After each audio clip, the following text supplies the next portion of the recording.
আলহামদুলিল্লাহ। আসসালামু আলাইকুম রহমতুল্লাহ। সকলেই নিশ্চয়ই ভালো আছেন। আলহামদুলিল্লাহ। আজকে আমাদের বিষয় হচ্ছে হযরত মাওলানা সাদ সাহেবের ভুলগুলোর মধ্যে একটা, যে আসলে ওটা ভুল কিনা, মাদ্রাসাগুলোতে জাকাত না দেওয়া হোক আর মাদ্রাসায় জাকাত দিলে জাকাত আদায় হবে না, এই বিষয়টা আসলে উনি সঠিক বলছে নাকি ভুল বলছে, এই বিষয়টাই আমরা আলোচনা করব। তার আগে একটা কথা, সেটা হচ্ছে চ্যানেলটা অবশ্যই যারা নতুন তারা সাবস্ক্রাইব করব, আর যারা পুরাতন আছে তারা অবশ্যই কমেন্ট করব, নতুনরাও কমেন্ট কমেন্ট করব ইনশাল্লাহ, যাতে করে এই ভিডিওগুলো বেশি থেকে বেশি মানুষের কাছে পৌঁছায় এবং আল্লাহ তাআলা আমাদেরকে এই ওসিলায় কবুল করে। তো শুরু করতেছি। এখানে আবার বিষয়টা আনতেছে, মাদ্রাসাগুলোতে জাকাত না দেওয়া হোক, মাদ্রাসায় জাকাত দিলে জাকাত আদায় হবে না। তাফসীল, জাকাত কাদের দিতে হবে? আল্লাহ তাআলা পবিত্র কোরআনে স্পষ্ট করে উল্লেখ করেছেন, নিশ্চয়ই সদকা সমূহ অর্থাৎ জাকাত, এক ফকিরদের জন্য, দুই মিসকিনদের জন্য, তিন জাকাত উসুলকারীদের জন্য, চার ইসলামের দিকে ধাবিত করার লোকে কাফেরদের অন্তর জয় করার উদ্দেশ্যে সেই কাফেরদের জন্য, পাঁচ চুক্তিবদ্ধ গোলামদের জন্য, ঋণ, ছয় ঋণ আদায়ে অক্ষম ঋণগ্রস্ত ব্যক্তিদের জন্য, সাত আল্লাহর রাস্তার মুজাহিদ ও গাজীদের জন্য, আট মুসাফিরদের জন্য। এসব আল্লাহ তাআলার পক্ষ থেকে নির্ধারিত, আর আল্লাহ তিনি মহাজ্ঞানী ও প্রজ্ঞাময়। সূরা তাওবা আয়াত 60।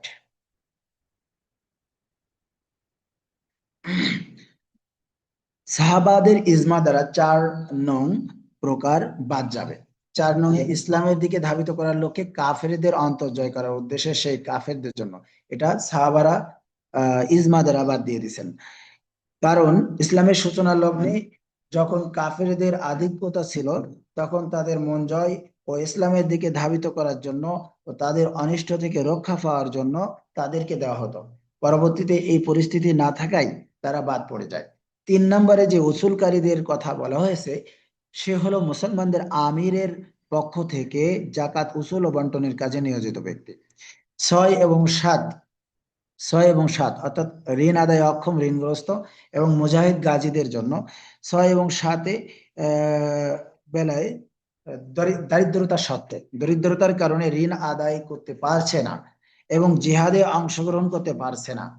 তারপর কথা হলো, যে মাযহাবের অনুসরণ আমরা করে থাকি হানাফি ফকিহগণের মতে, জাকাত আদায়ের শর্ত হচ্ছে জাকাত পাওয়ার হকদার ফকির, মিসকিন ইত্যাদিকে মালিক বানিয়ে দিতে হবে।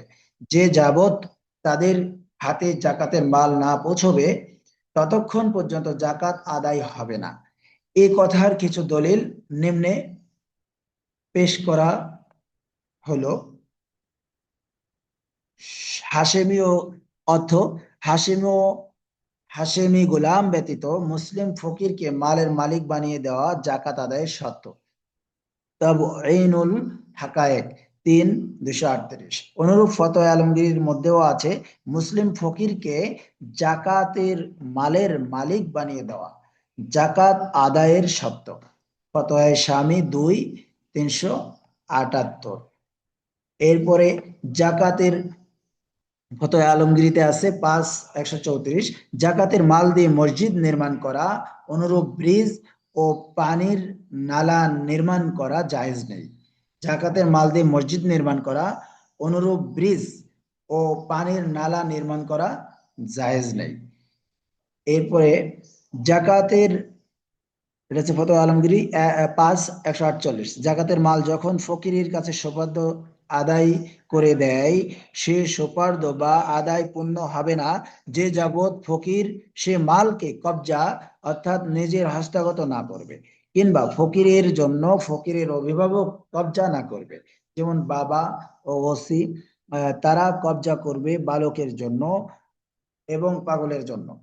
অনুরূপ খুলাসা নামক ফতোয়ার কিতাবের মধ্যেও আছে।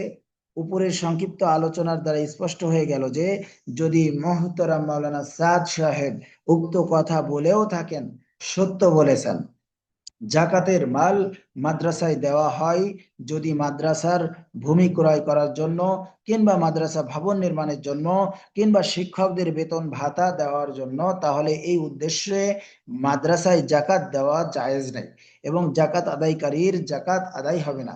কেননা এক্ষেত্রে দরিদ্র ব্যক্তিকে জাকাতের মাল দেওয়া হয়নি, বরং মাদ্রাসার উন্নতির জন্য দেওয়া হয়েছে। মাদ্রাসার উন্নতির জন্য দেওয়া হয়েছে। যদি মাদ্রাসার গরিব ও জাকাতের মাল নেওয়ার যোগ্য ছাত্রদের জাকাত দেওয়া হয়, তাহলে ছাত্রদের হাতে না পৌঁছা পর্যন্ত জাকাত আদায় হবে না। যখন এই মালের মালিক ছাত্রদের বানিয়ে দেওয়া হবে, তখনই জাকাত আদায় হবে। আলহামদুলিল্লাহ, আমাদের জানা মতে আমাদের কওমি মাদ্রাসাগুলোতে সুষ্ঠুভাবে সঠিক পদ্ধতিতেই জাকাতের মাল আদায় করে দেওয়া হয়। হযরত জি মাওলানা ইলিয়াস রহমতুল্লাহ আলাইহি বলতেন, যার সারাংশ হলো, জাকাত দেওয়ার জন্য জাকাতের হকদার তালাশ করা এত জরুরি, যেমন একজন পাক্কা নামাজির নামাজের নামাজের জন্য অজুর পানি তালাশ করা জরুরি। হকদার পর্যন্ত জাকাতের মাল যদি তোমরা পৌঁছাতে পারো, তাহলে এর বরকত এত হবে যে তোমরা সহ্য করতে পারবে না। সুবহানাল্লাহ। বিদ্রোহ আহলে ফতোয়ে আকাবিরদের বিস্তারিত আলম আজান দিয়ে দিচ্ছে, আমি এখানে এটা স্টপ করছি। আল্লাহ তাআলা এতটুকুতে সবাইকে বোঝার তৌফিক দান করুক। আমিন।